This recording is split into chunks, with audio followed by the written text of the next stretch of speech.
안녕하세요. 헬스시크릿입니다.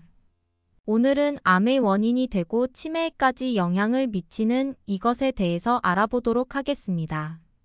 또한 이것을 관리하려면 어떻게 해야 하는지에 대해서도 공유해 볼 예정이니 끝까지 시청해 주시기 바랍니다. 암과 치매 등 만성질환은 우리가 살아가면서 생기지 않도록 꼭 관리해 주어야 하는 질병인데요. 여러 질병의 원인이 되는 이것, 바로 만성염증입니다. 만성염증이 암으로 발전한다는 연구 결과가 발표되면서 만성염증을 줄이기 위해 다양한 방법이 소개되었고 영양제가 많이 판매되었는데요. 최근 이 만성염증이 치매에도 영향을 끼칠 수 있다는 연구 결과가 발표되면서 이슈가 되고 있습니다. 먼저 만성염증이 생기는 원인과 우리 몸에 끼치는 영향에 대해서 알아보도록 하겠습니다. 염증은 우리 몸에 해로운 바이러스나 세균이 들어왔을 때 발현되는 방어기제로 정상적인 면역 기능에 의해서 염증이 발생하게 됩니다. 정상적인 염증 반응은 손상된 조직을 치유하고 각종 외부의 세균을 제거하는 데 중요한 역할을 합니다. 이러한 염증 반응으로 붓기, 발열, 농, 발적 등이 생기며 짧은 기간에 발생하고 치유되는 정상적인 과정을 거치게 됩니다. 반면 만성염증은 급성염증이 치유 과정을 통해 사라지는 것과 달리 지속적으로 염증 세포가 활성화되어 조직 손상이나 기능 저하를 초래합니다. 이러한 만성염증은 염증 세포가 활성화되어 있는 상태로 지속되는 것이기 때문에 각종 질병에 노출될 수 있습니다. 만성염증은 심혈관 질환, 당뇨, 암 등 각종 성인병과 만성질환을 유발합니다. 이처럼 우리 몸에 악영향을 끼치는 만성염증이 치매에도 악영향을 준다는 사실이 밝혀져 화제입니다. 바로 만성염증이 뇌의 건강까지 위협한다는 사실인데요. 최근 미국의 한 정신과 연구팀에 의해 어린 시절부터 높은 염증 수치를 가진 사람은 성인이 되어서도 우울증 등 각종 정신질환의 발병을 높인다는 결과가 입증되었습니다. 또한 영국의 맨체스터대 연구팀이 성인 50만 명을 단연간 추적 조사한 결과 염증 수치가 높을수록 미래의 기억, 반응시간 테스트, 유동성 지능의 점수가 낮았고 치매의 진단율이 올라가는 것으로 확인되었습니다. 미래의 기억은 내가 나중에 해야 할 일을 기억하는 것이고 유동성 지능은 나의 경험이나 학습과는 무관한 타고난 반사적인 지능으로 일반적인 문제를 풀어나가는 능력을 말합니다. 유동성 지능은 연령이 높아짐에 따라 감소하는 지능이기 때문에 나이가 들어갈수록 자연스럽게 감소하지만 특히 치매 환자에게서 낮게 나오는 것이 특징입니다. 그렇다면 이러한 만성염증을 예방, 치료하려면 어떻게 해야 할까요? 만성염증은 생활습관을 교정하는 것만으로도 충분히 예방할 수 있습니다. 다만 그 생활습관을 교정하여 습관으로 만드는 것 자체가 쉽지 않겠죠? 지금부터 하나씩 말씀드리겠습니다. 첫째, 칼로리 섭취를 줄여야 합니다. 먹는 양이 많을수록 우리 체내에 쌓이는 체지방으로 인해 만성염증이 발생합니다. 특히 패스트푸드와 같은 고열량 음식의 지질 성분은 혈관을 손상시키면서 염증 물질을 유도하기 때문에 피해야 합니다. 적당한 지방은 우리 몸의 대사 활동에 중요한 역할을 하지만 남아도는 지방은 체내에 쌓여 아디포카인이라는 염증 물질을 분비하게 됩니다.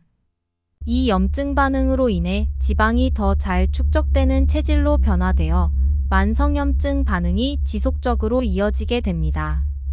평소에 먹는 양이 많다면 음식을 줄이는 방법이 도움이 되며 기왕이면 만성염증을 예방할 수 있는 음식을 섭취하는 것이 중요합니다. 둘째, 스트레스 관리가 중요합니다. 스트레스를 받게 되면 호르몬 균형이 깨지게 되어 만성염증을 유발합니다. 물론 모든 스트레스가 건강에 해롭지는 않습니다. 오히려 스트레스 상황에서 분비되는 코티졸은 초기에는 염증 반응을 억제해 주어 면역 반응을 향상시켜 주기 때문에 일시적인 스트레스는 대체로 우리 몸에 유익합니다. 하지만 만성적인 스트레스 상태에서는 코티졸이 과잉 분비되어 체내의 정상 조직과 세포를 손상시키고 면역력을 저하시켜 만성염증을 악화시킵니다. 또한 스트레스는 장내 유익균을 감소시켜 장내 유해균의 증가로 만성염증을 유발합니다. 그렇기 때문에 스트레스를 감소할 수 있는 자신만의 방법을 가지고 있는 것이 중요합니다. 운동, 취미생활, 사회활동, 모임, 이완요법 등 다양한 방법을 통해 스트레스를 관리하도록 하세요. 셋째, 규칙적인 운동을 통해 만성염증을 예방하고 배출해야 합니다. 운동은 그 자체로 신진대사의 기능을 활성화시켜 체내 염증 물질을 배출하는 효과가 있습니다. 또한 스트레스 해소에도 도움이 되어 스트레스로 인한 만성염증을 예방, 치료해 주기도 합니다. 운동은 매일 30분 이상 하는 것이 좋으며 점차 강도를 늘려나가도록 해야 합니다.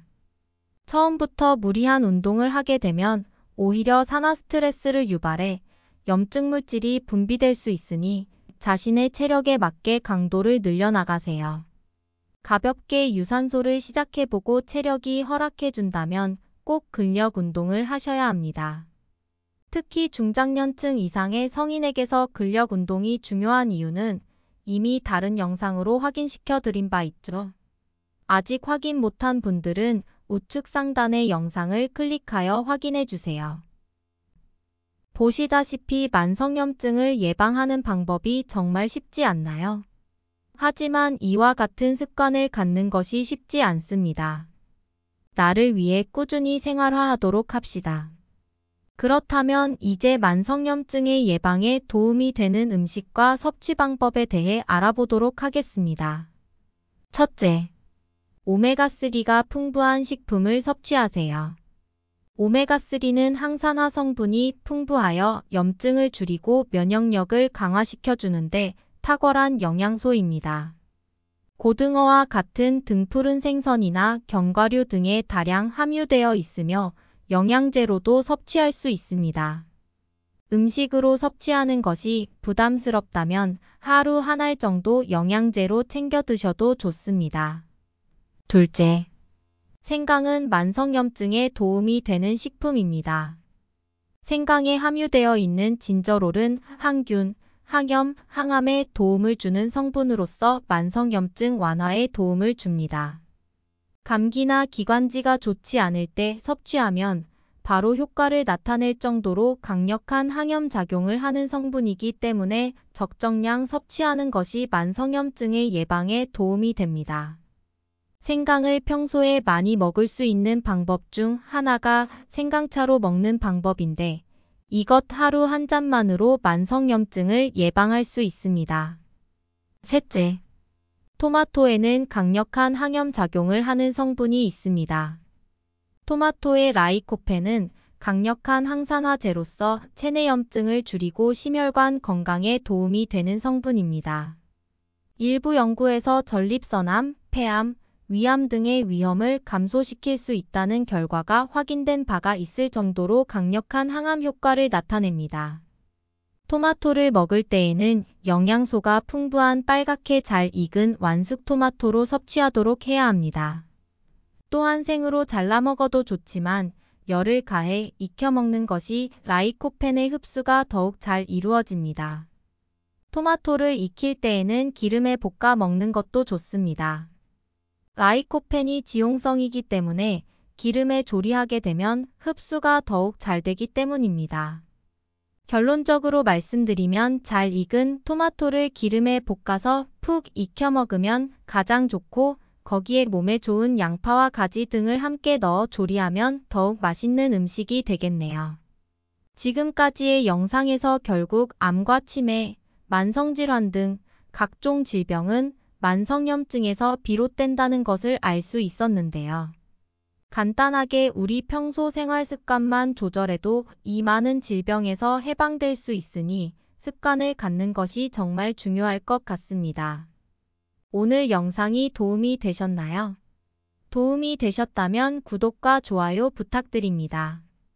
시청자분들의 구독과 좋아요는 영상 제작의 원동력이 됩니다. 다음 시간에 더욱 알찬 영상으로 찾아뵙도록 하겠습니다. 시청해주셔서 감사합니다.